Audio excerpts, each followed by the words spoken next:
Namaste and a very good morning to all of you. My name is Mithun, and in today's video, I'll be talking about CART model or classification and regression tree model.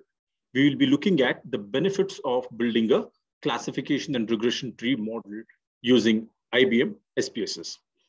To demonstrate how a CART model works, I'll be using customer transactions file. As you can see, this is IBM SPSS screen.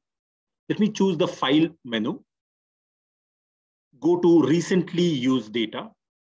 The very first file that you see is called as grocery. As the name itself suggests, it talks about customers' buying behavior. You have store ID, whether it sells health food or not. The size of the store is given, whether it is a medium-sized store, large-sized store, or a small-sized store. Organization type is given. Does it emphasize delicatessen product or does it not emphasize anything? The first four variables talk about the store profile. That is it a large-sized store, medium-sized store? Does it sell healthy food or not? Does it emphasize any specific item? That is what we are told. As I scroll to the right side, you can see customer profile as well. You can see here, this is customer ID. Gender of the customer is given. Who is he shopping for?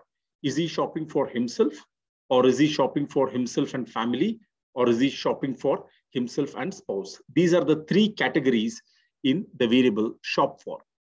Is he a vegetarian or not? That information is also given. Shopping style of the customer is also available. There are three categories here. Bi-weekly customers, those customers who buy items in bulk. Secondly, you also have customers who buy weekly. And the third category here is of those customers who buy often. Usage of coupons. This is very interesting. You can see here, some customers use coupon from mailings. Some others don't use any coupon. You have from newspapers. And the next category is from both, that is newspapers as well as mailings. I'm really interested in the last variable here, which is amount of money spent, because this variable can be used to understand segments which represent highly profitable customers, also those customers who are not as profitable. The goal of this analysis is to identify the profile of high profitable customers as well as those customers who are not that profitable. The last three variables are not very useful, so let me just go ahead and delete it.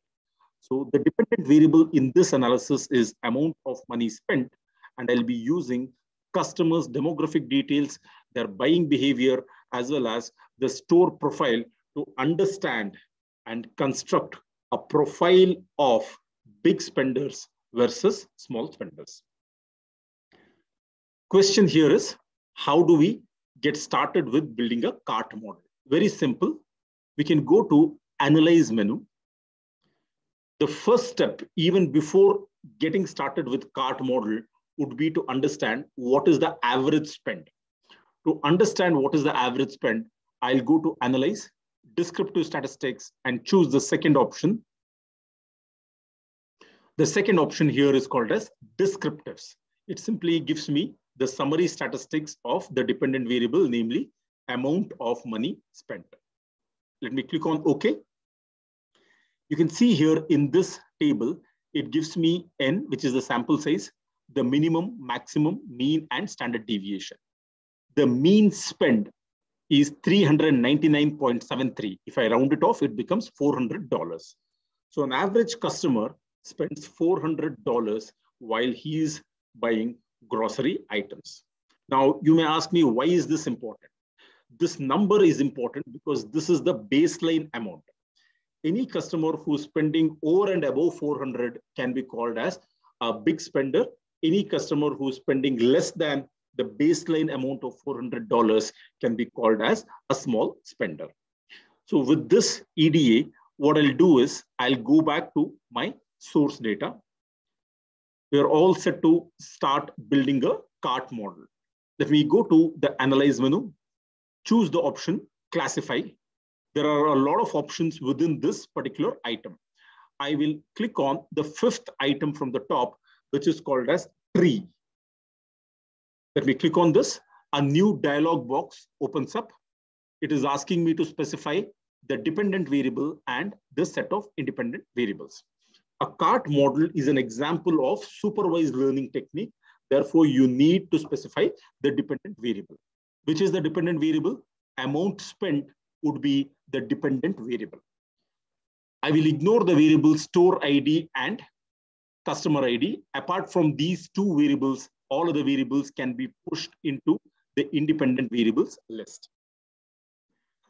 So we have specified the variables, dependent variables, as well as the independent variables. The default growing method is what is called as CHAID method. It stands for chi-square automatic interaction detection. I don't need to use the CHAID method.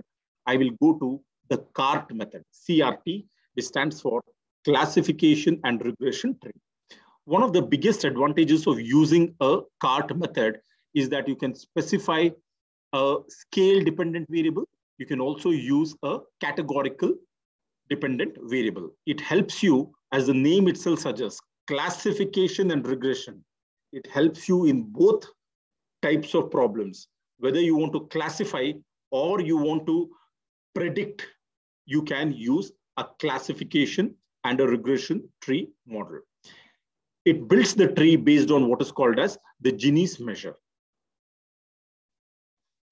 You have multiple tabs here. I can choose the option output.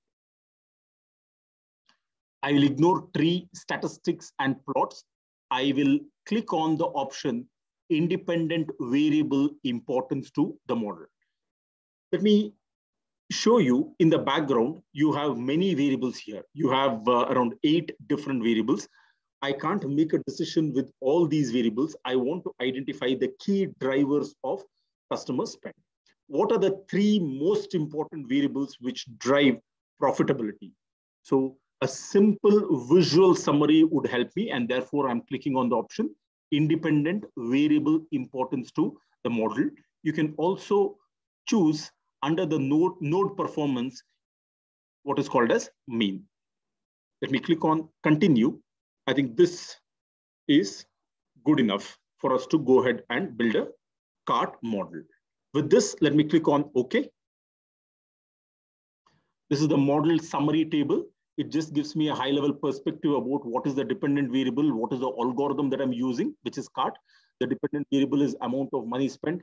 All the independent variables that I have supplied would be used. The maximum tree depth is 5. It gives me additional information as well. Now, I want to understand which are the key drivers of customer spend. So let me go straight to independent variables list.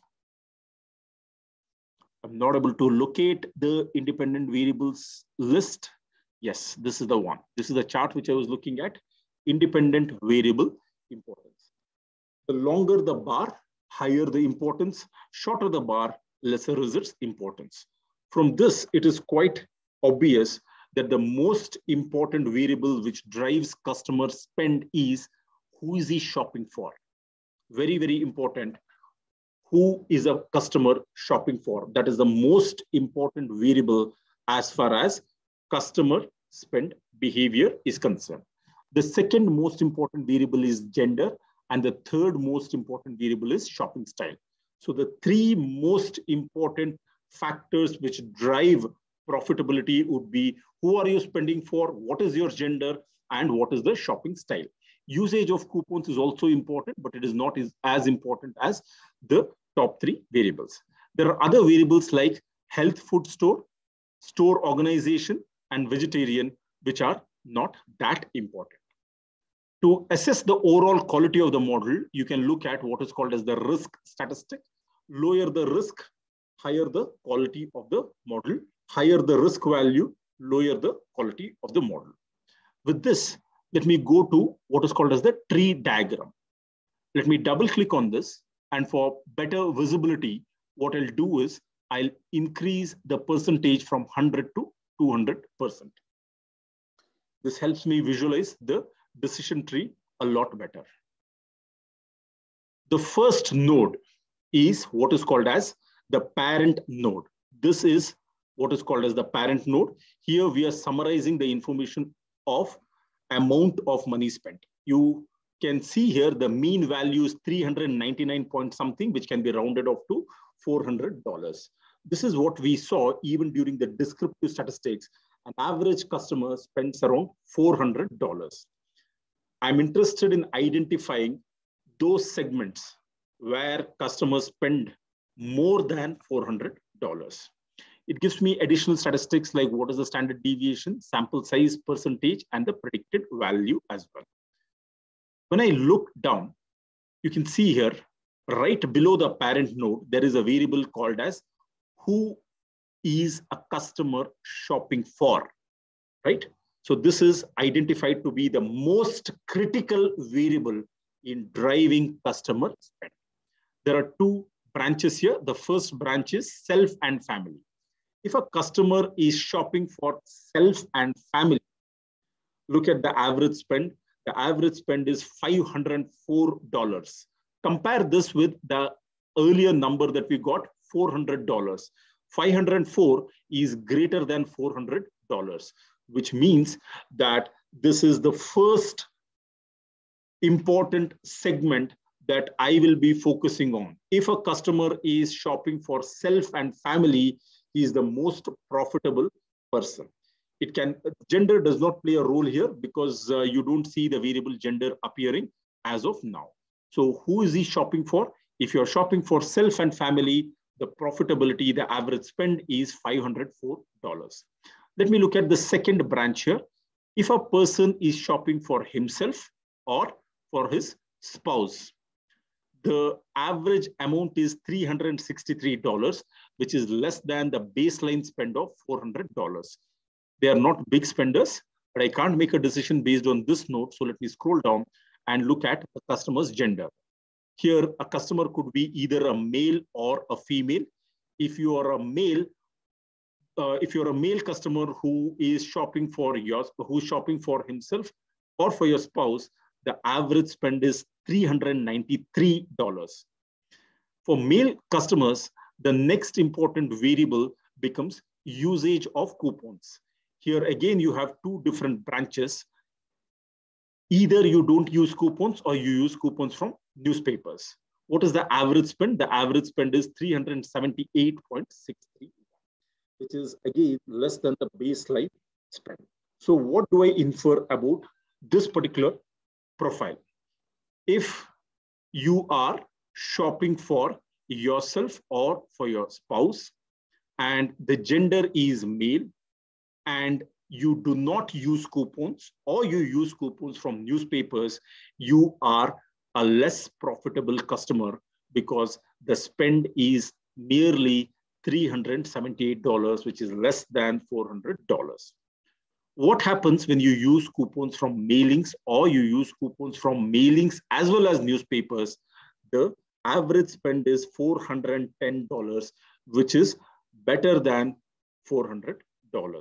And therefore, node 6 is also very, very important because this represents the profile of those customers who are big spenders. When I look at some of the other nodes like node 7 and node 8, look at the predicted value here. It is 303 and 356 respectively. Again, it represents customers who are small spenders. Node 6 is one node which is very, very interesting because it gives me the profile of those customers who are big spenders. Similarly, I'm interested in node 1 because both these nodes give me the profile of those customers who are big spenders. One more thing that you might have observed here is in the case of CHAID, when you're using a CHAID algorithm, the branches could be more than 2. In fact, you can get 3 or 4, and therefore interpretation sometimes becomes difficult. In the case of a classification and regression tree model, you get binary splits. You can see here there are only 2 divisions. If I scroll down again, there are 2 divisions. If I scroll further down, you can see again 2 divisions. And therefore, a classification and a regression tree is very, very useful and it is simple to understand. Let me close the decision tree output. So this is how you can interpret a decision tree output. There is another useful chart which is called as the means chart. Let me look at the means chart. In the x-axis, you have the different percentile values. You have the 10th percentile, 20th percentile, and the 30th percentile. What you see here is quite interesting. In the y-axis, you have the average spend.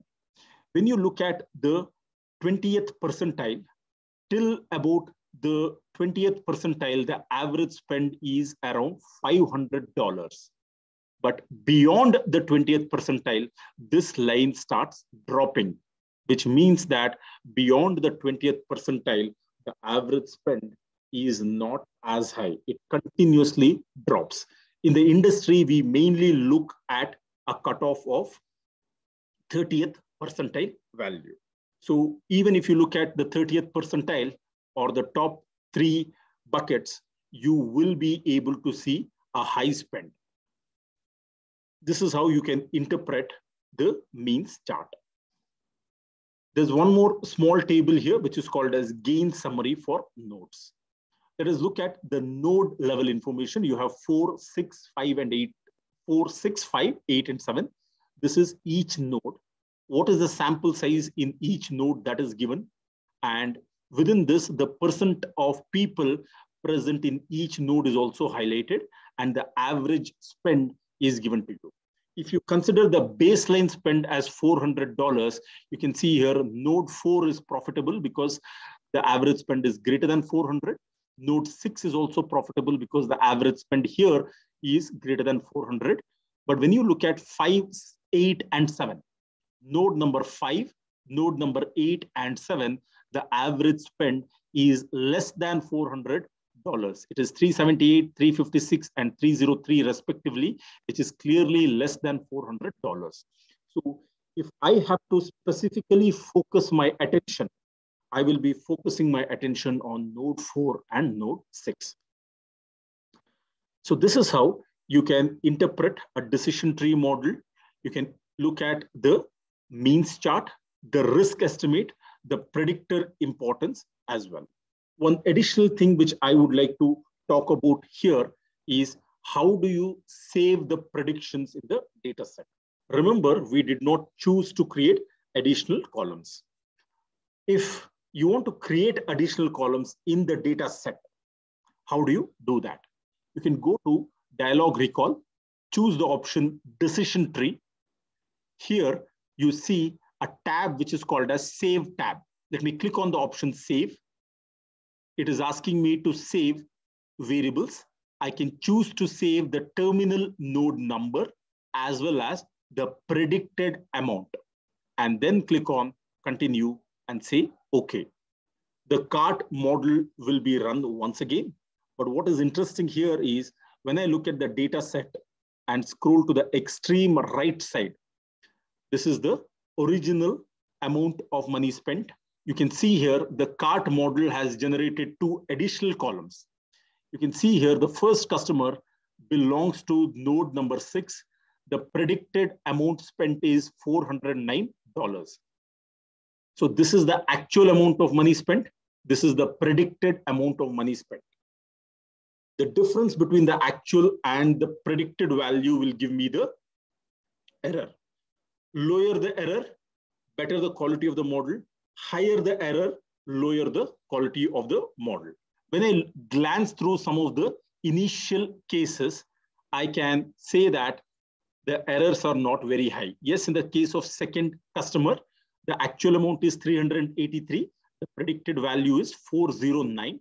Look at the third customer, 577 is his actual spend. The model is predicting to be 504. There is some level of gap here. For the fourth customer, it is 436 and the predicted amount is 409.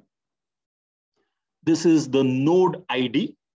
Now, if you can recall the decision tree output, let me scroll up. What did we say? Node number 1 is very, very important because the average spend is 504. Similarly, node number 6 also is very, very important because here again, you can capture customers who have a high degree of spend. So what I'll do now is go back to the data set, right click on node ID and simply say sort ascending. You can see here, this is the same variable, but here after sorting in ascending order, all the node ID corresponding to 1 will appear right at the top. So this is the most profitable segment. And the predicted value here is 504. If I scroll down, I can also look at node number 6, because node number 6 is also a profitable segment. Yes, this is also a profitable segment because this represents customers who are spending greater than the baseline amount of $400. So to summarize the benefits of a cart model, firstly, it is simple to understand, interpret, and visualize. It helps in variable screening and feature selection as well. It can handle mixed data type. It can handle both categorical as well as scale variables. Little effort for data preparation. It can be used to model non-linear relationships. Two additional points which I have not highlighted here are that it gives me binary splits, and the formula it uses to construct the tree is what is called as a Gini's measure. With this, I have come to the end of today's video. In case you have liked this video, I request you to subscribe to my channel and hit the like button. Thank you very much. Have a great day.